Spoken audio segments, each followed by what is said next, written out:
안녕하세요. KRC 부동산 경제연구소 권옥숙 대표입니다. 사람들이 보통 음식도 맛을 봐야지만이 맛이 좋은지 나쁜지 많이 알죠. 부동산도 마찬가지입니다. 부동산도 재테크에 관심이 있어서 자본 증식이 목적이라면 사고 팔고 경험도 해봐야 되고, 돈을 벌려면 우선 그러한 재테크가 시작이 되고 출발을 해야지만이 그 맛을 알기 때문에, 돈 버는 맛을 알아야지만이 부동산에 어떠한 경험을 해봐야지 당연히 있고 없고 차이가 나겠죠. 지금 날씨가 완전 이제 가을 날씨로 됐는데요. 엊그제만 해도 굉장히 덥고 힘든 여름을 보내셨는데 완전 이제 가을입니다. 해외를 많은 분들이 생각하시기를 굉장히 문턱이 높다고 생각하시죠. 요새 한국 경기 사실 부동산이 굉장히 침체고 어렵고 힘든 상황인데요. 제가 해외 시장을 눈을 돌리기 시작했습니다. 국내 부동산뿐만 아니라 해외 부동산도 문턱이 많이 높지 않다는 것을 직접 경험을 토대로 많은 분들한테 정보를 드리고자 준비를 했습니다. 제가 말레이시아를 다녀온 지 아주 일주일도 안 됐는데요. 현지 상황과 국내 상황과 해외 상황을 짚어보시면 많은 차이가 있습니다. 사람이 거주를 하고 자본 증식을 위한 목적이라든지 교육 목적 다 다른 것처럼 부동산도 형태만 부동산이지 그 나라의 문화에 따라서 많은 차이가 있다는 것을 실감을 했기 때문에, 이러한 경험을 토대로 많은 분들한테 전달해 주고 싶어서 다시 마이크를 잡았습니다. 보시다시피 왜 조호바루인가 이렇게 많은 분들이 궁금하시겠죠. 일단 동남아 부동산을 집중적으로 제가 많이 알려드리겠는데요. 지금 제가 영상을 하나 준비했습니다. 영상을 보시고 또 느낌도 다르겠지만은 와닿는 그 느낌에 따라서 많은 분들이 다르지만은 그 목적에 따라서도 많이 다르겠죠. 잠시 영상을 부탁드리겠습니다. 앞서 보신 분양가 상한제의 풍선 효과에 기름을 부은 것이 또 하나 있습니다. 다음 달에 실시한다. 아니다. 당장은 안 할 거다. 이렇게 국토부와 경제부총리의 말이 다릅니다. 그렇다 보니 이 혼란스러움 속에 일단 사고 보자는 심리가 커지고 있다는 겁니다. 이어서 이준희 기자입니다. 국토교통부는 다음 달부터 곧바로 분양가 상한제 지역을 지정하겠다는 입장을 드러내고 있습니다. 민간 택지 분양가 상한제는 추진할 생각을 갖고 계신 거죠, 장관님? 예, 그렇습니다. 하지만 기획재정부는 신중한 입장. 일본 수출 규제 등 그렇잖아도 경제에 악재가 많은 만큼 건설 경기를 위축시키지 않게 속도 조절이 필요하다는 겁니다. 홍남기 경제부총리는 아예 분양가 상한제를 10월에 바로 실시하는 건 아니라고 못 박았습니다. 정부 내에서도 관련 논의를 거칠 때 정책으로 인해서 나타날 수 있는 여러 가지 문제점도 같이 짚어졌습니다. 부동산 시장 상황을 좀 보고 별도의 판단을 하자. 정부 내 불협화음은 분양가 상한제의 불확실성을 키우는 것은 물론 제도 자체가 미뤄질 수 있다는 신호로도 받아들여지고 있습니다. 이렇다 보니 분양가 상한제가 집값을 못 잡을 거라 생각하고 진작 매수 대열에 올라탄 사람들에다 상한제 시행 뒤 값싼 주택을 기다리던 사람들까지 매수세에 동참하고 있다는 분석입니다. 언제 할지 모르는 걸 또 기다리는 것도 좀 아닌 것 같고, 그래서 일단은 한번 와봤고요. 여기에 계절적인 요인까지 겹쳐 상승세를 부추기고 있습니다. 가을 이사철로 접어들고 있는 상황인데 무주택 실수요자들이 불안 심리가 커지면은 충동 구매라든지 비이성적 의사결정을 하기 쉽기 때문에 흔들리는 집값을 잡기 위해선 정부가 분양가 상한제에 대한 입장부터 확실하게 정리해야 한다는 지적이 나옵니다. MBC 뉴스 이준입니다. 국내 부동산은 얼마 전에 나온 뉴스인데요. 다음 뉴스를 한 번 더 보겠습니다. 해외로 몰래 돈을 빼돌려 부동산을 사들인 사람들이 무더기로 적발됐습니다. 중견기업 대표, 병원장 등 자산가들인데 동남아 휴양지에서 산 집과 건물이 1,000억 원대입니다. 현지에 진출한 건설업체 직원까지 가세한 조직적인 환치기 수법도 동원됐습니다. 정재호 기자입니다. 말레이시아의 경제 특구인 조호바루입니다. 싱가포르와 가까운 휴양지로 인기를 끌면서 집값이 5년 사이 50% 넘게 올랐습니다. 한국인 투자자들도 집값을 올리는 데 한몫했습니다. 이 지역 아파트와 상가를 집중적으로 사들이면서입니다. 재활전문병원 병원장 A씨는 상가 건물 2채와 아파트 1채 등 30억 원이 넘는 부동산을 사들였습니다. 하지만 해외 부동산을 샀다는 신고는 하지 않았습니다. 계약금, 중도금도 이른바 환치기 수법으로 몰래 보냈습니다. A씨처럼 불법으로 현지 부동산을 샀다가 세관에 적발된 자산가는 146명에 달합니다. 약 3년간 구매한 해외 부동산은 총 201채, 취득 가액은 1천억 원대에 이르고 있습니다. 투자자들을 보면 상당수는 중견기업 대표나 대기업 임직원들이고. 네, 이 뉴스를 보고 이 뉴스가 나올 때 제가 사실은 말레이시아 현지에 있었습니다.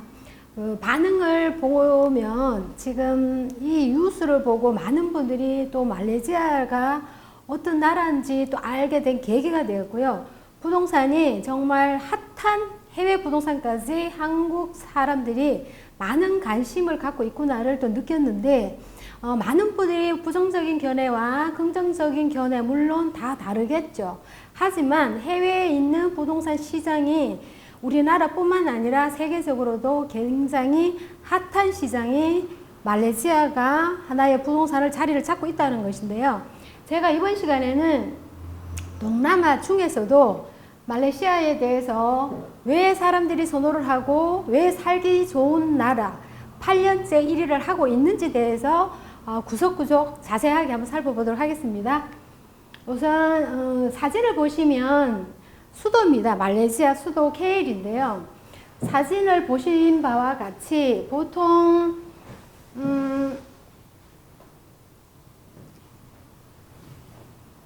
서울이랑 뭐 별 차이가 없을 정도로 굉장히 도심이 보이고 또한 서민이 살고 있는 이러한 지역으로 구분되어 보이지 않습니까?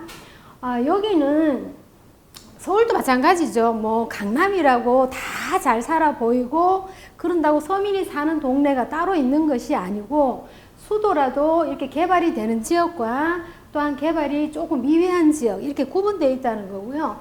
역시 마찬가지 사진에다 보신 바와 같이 굉장히 멋진 많은 건물들이 발전을 해온 모습이 보이죠.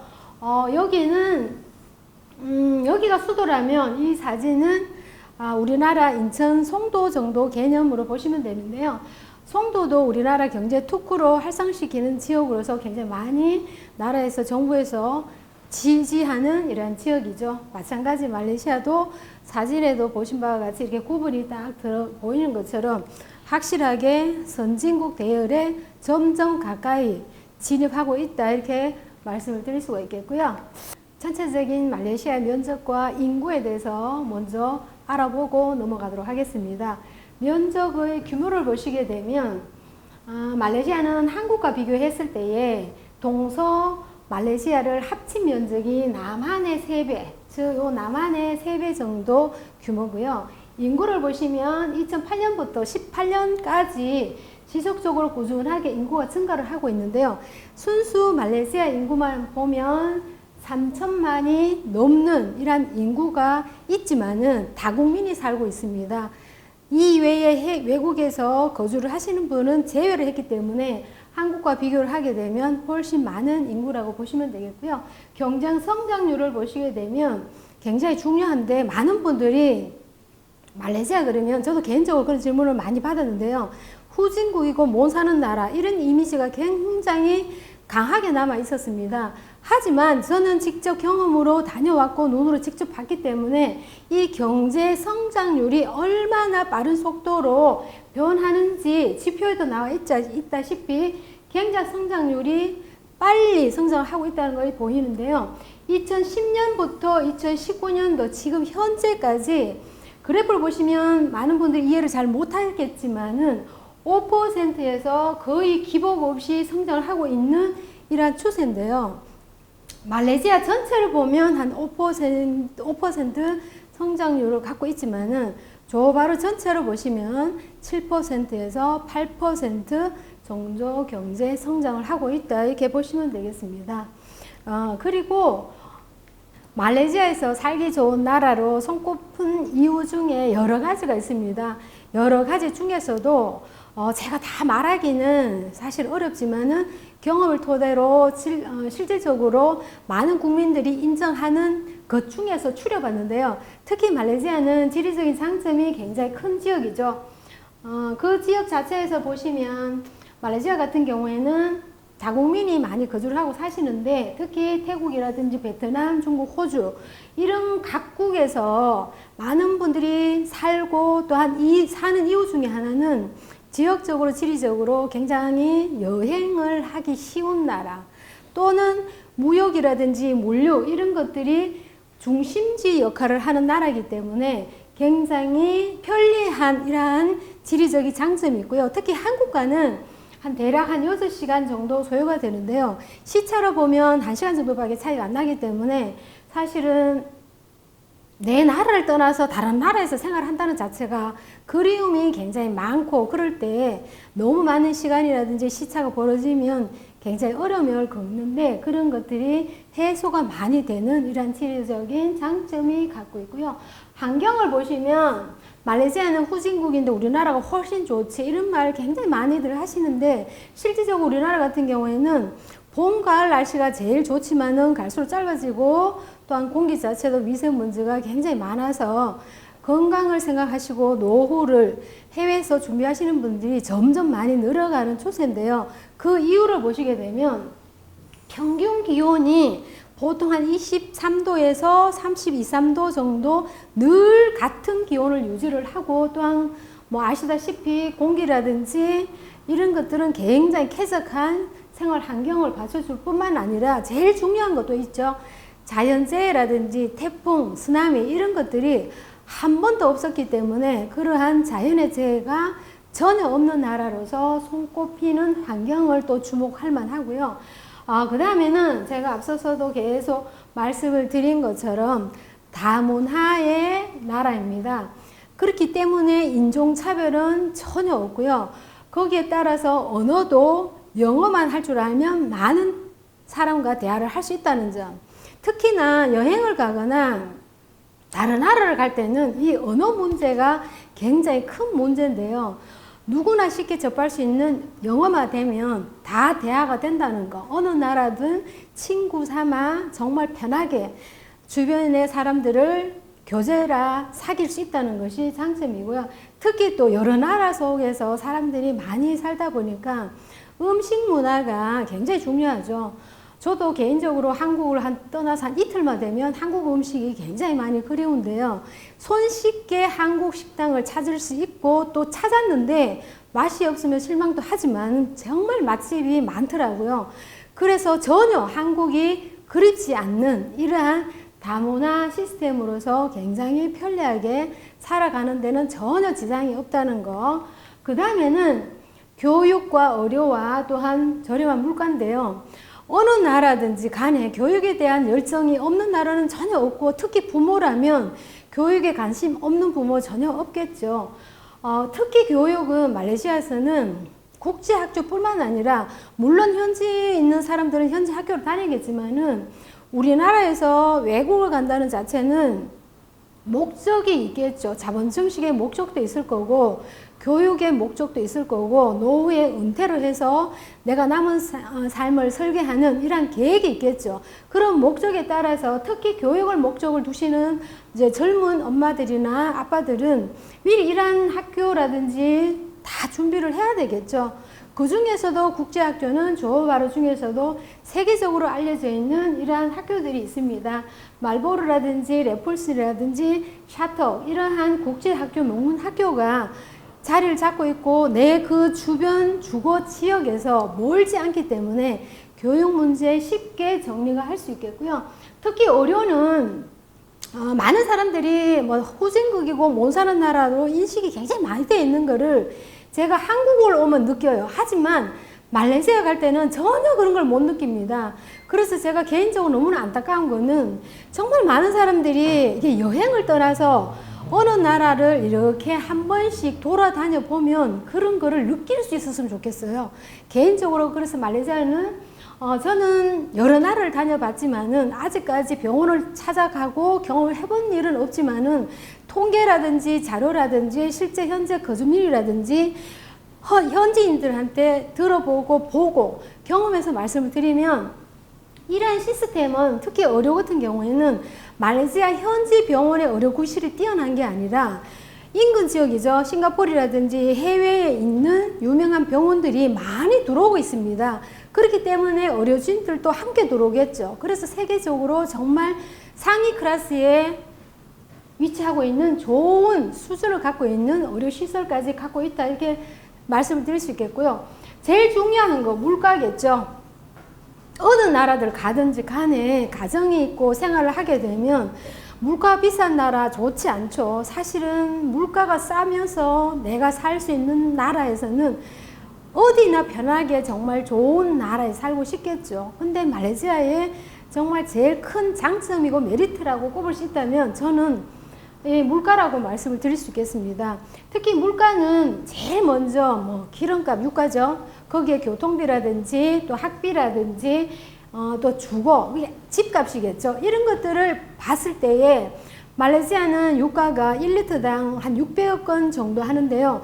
제가 이제 말레이시아 현지에 있을 때 차에 완전 가득 기름을 넣어 봤을 때 차에 따라 종류가 다르겠지만은 한 19,900원, 한 2만 원이 안 된 가격으로 해서 풀로 막 가득 넣는 적이 있었고요. 제가 오늘 아침에 또 출근할 때 이제 기름을 넣었는데 우리나라 기름이 1리터당 제가 넣었을 때 1,480원이었습니다. 굉장히 많이 차이가 나는 거죠. 어쩔 수 없는 상황이지만은 이러한 생활비도 절감할 수 있는 이런 저렴한 물가를 다시 한번 손꼽을 수 있겠고요. 무엇보다도 주거로서 제일 우선은 아무래도 주택 가격이겠죠. 주택 가격을 간단하게 비교를 해드리면 우리나라에서 9.13 대책 이전에 아파트 평균 매매 가격 시세가 7억 5천 정도 됐습니다. 하지만 9월 13일 이후에 아파트 가격이 평균 가격이 8억에서 9억대가 평균 가격으로 자리 잡았습니다. 엄청난 가격입니다. 이게 평균 시세 가격이라고 말할 수 없을 만큼 고가의 아파트가 돼버린 거죠. 서울의 어떤 아파트, 어떤 지역이라도 이제 고가 아파트가 다 형성이 됐다, 이렇게 알고 계시면 되겠고요. 그에 비해서 말레이시아 같은 경우에는 굉장히 저렴한 주거 형태의 주거 가격이 형성이 돼서 쉽게 말씀드리면 주거 생활비가 많이 절약이 된다, 이렇게 간단하게 말씀드릴 수 있겠고요. 그 다음에는 치안인데요. 치안은 어느 나라든 간에 치안이 잘 된 나라가 있고 조금 미비한 나라가 있겠죠. 하지만 제가 직접 가서 경험한 바로는 치안 자체는 정말로 놀라울 정도로 완벽한 치안이라고 말씀드릴 만큼 굉장히 보안이 잘 돼 있다. 쉽게 말씀드리면 우리는 아파트를 엘리베이터 타고 올라갈 때 4층뿐만 아니라 어디를 가도 다 눌러지는데요.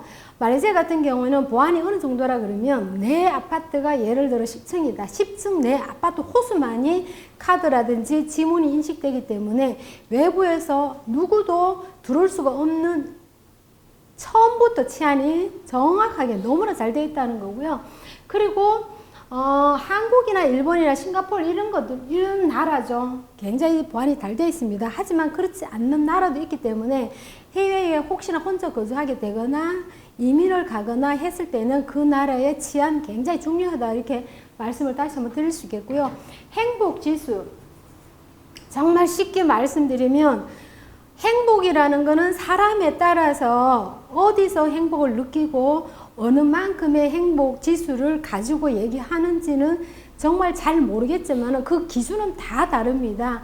하지만 저는 개인적으로 행복 지수는 사람이 개인마다 다 다르겠지만 돈을 평가해서 행복 지수가 뭐 좋고 나쁘다고 할 수 있는 사람도 물론 있겠지만은 말레이시아에서 느낀 거는 아주 사소하고 소소한 일에 행복을 느끼는 분들이 굉장히 많이 접하고 표정으로 제가 봐왔기 때문에 이 나라가 왜 이렇게 행복 지수가 높을 수밖에 없냐, 이렇게 물어본다면은 저는 많은 데서, 큰 데서 행복을 느끼지 않고 정말 소소하고 작은 데에서 행복을 느끼는 것을 본 이유는 그만큼의 마음적으로 느긋하고 여유롭고 평화로운 이런 모습에서 많은 분들이 행복 지수가 높게 나오지 않을까 이렇게 짐작이 되고요. 다양한 언어, 다국민이 살고 있는데 당연히 다양한 언어가 되겠죠. 한국도 요새는 말레이시아 제가 가봤더니 한국인들도 굉장히 많이 거주를 하고 또 실제 여행도 많이 오시고 그래서 어디를 가도 정말 제가 그 카페를 갔는데요. 모 카페인데 한국인인지도 모르게 저는 영어로 당연히 주문했겠지만은 그 직원은 안녕하세요 인사를 했는데 제가 되게 반가웠습니다. 특히 외국에 나가서 우리말을 할 줄 아는 사람을 만나면 그 반감은 2배가 되는데요. 이 다국민이 살기 때문에 인종차별도 없고 언어가 영어를 할 수 있다면 내가 생활하는데 전혀 불편함이 없다는 거. 그 중에서 특히 중국어가 강세이기 때문에 젊은 분들은 시간이 되거나 여유가 되거나 마음을 좀 먹으시고 중국어 공부도 한 번 더 도전을 하시면 정말 살아가는데 정말 지장이 없다. 다시 한번 말씀드릴 수 있겠습니다. 그리고요. 조어 발음은 장단점이 있지만 4가지를 정확하게 제가 그냥 요약을 한번 해드리자면 지도는 잘 보이신지 모르겠지만 지도를 보시면 하나의 지도로 보이죠. 여기가 싱가포르이고요. 지금 요 부분이 말레이시아입니다. 한국처럼 같이 붙어있는 이러한 지도로 보이죠. 맞습니다. 옛날에 싱가포르도 조어 발음이었습니다. 이런 역사 공부를 다시 들어가려고 그러면 시간이 굉장히 길어지는데요. 간단하게 보시면 조어 발음은 싱가포르의 접근성이 아주 뛰어나기 때문에 이러한 강대국의 접근성은 사실 말레이시아에서는 굉장히 좋죠. 편리한 점도 물론 있겠지만은 경제적인 강국으로서 선진국으로서 올라갈 수 있는 빨리 진입할 수 있는 이런 것도 싱가포르의 영향을 많이 받는다 이렇게 하시면 되겠고요. 싱가포르는 창의 공원을 이용할 수 있고 말레이시아는 세나이 공원을 이용하실 수 있는데요. 이 2개의 공항을 다 이용할 수 있다는 것이 굉장히 편리하고 장점이라고도 보면 되겠죠. 특히나 글로벌 기업, 요새는 교육도 글로벌 시대고 기업도 글로벌 시대입니다. 이러한 대기업들이 진출을 하는 것은 그만큼 진출을 함으로써 주거 생활도 주거 환경도 많은 것들을 지어야 되기 때문에 짓는다는 것은 사람이 있어서 짓는 거지 절대 없어서 짓지는 않습니다. 이런 대기업들이 들어오고 또 사람이 들어오면 건물도 지어야 되고 기업도 들어와야 되고 그만큼 일자리도 생기기 때문에 이러한 글로벌 기업으로 바뀌어가는 모습이 지금 현재 말레이시아의 부동산 시장이라는 것을 다시 한번 눈으로 경험으로 제가 말씀드릴 수 있겠고요. 특히 경제 특구, 제가 아까 전에 그 송도에 비슷한 지역이라고 말씀드린 지역 자체가 경제 특구 지역입니다. 송도도 한국에서 경제 특구 지역으로 지정해서 개발을 했는 곳인데요.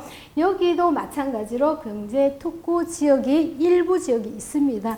그 지역에는 무엇보다도 부동산이 굉장히 뜨겁겠죠. 핫한 지역이라고 다시 한번 말씀을 드리는데요. 아무래도 부동산을 하다 보니까 핫한 지역을 말씀드리고 싶지 누구나 다 뭐 평범한 이런 지역은 제가 말하고 싶지 않겠죠. 거기는 말레이시아인이나 말하자면 소위 거주를 할 수 있는 지역이 있는 거고요. 핫한 지역은 투자도 하면서 거주도 할 수 있는 이러한 지역이라고 간단하게 정리를 해드리고요. 그 지역 중에서도 이스칸다 푸트리라고 있습니다. 제가 그 이스칸다 푸트리라는 지역에서 직접적인 많은 경험을 했고 많은 곳을 가보고 많은 것을 눈으로 봤는데요. 이러한 지역이 옛날에 저는 사실 그 지역이 어떤 지역이 있는지 눈으로 보지는 못했지만은 하나의 지도를 펼쳐놓고 이 지역이 어떻게 발전했고 그 전에는 어떤 지역이 있다는 것을 대략적인 간접적인 지도를 통해서 느꼈지만은 지금 앞으로 이 시점을 기준으로 해서 얼마나 많이 바뀌는 지역이고 발전할 수 있는 지역인지 경제 지수까지 성장률이 아주 높은 곳이 이런 지역입니다. 보통 말레이시아가 제가 앞에서 말씀드린 것처럼 5% 경제 성장률을 꾸준하게 10년 동안 갖고 있다고 했는데요. 이 지역은 7, 8% 정도 아주 경제 성장률이 더 높은 지역이라고 말씀을 드릴 수 있겠습니다. 지금 다시 한번 제가 전체적인 영상 또한 전체적인 포레스트 시티 또한 다른 데 지역 3군데 지역을 꼽아서 집중적으로 말씀드리고자 하니까 잠깐만 계셔 주세요.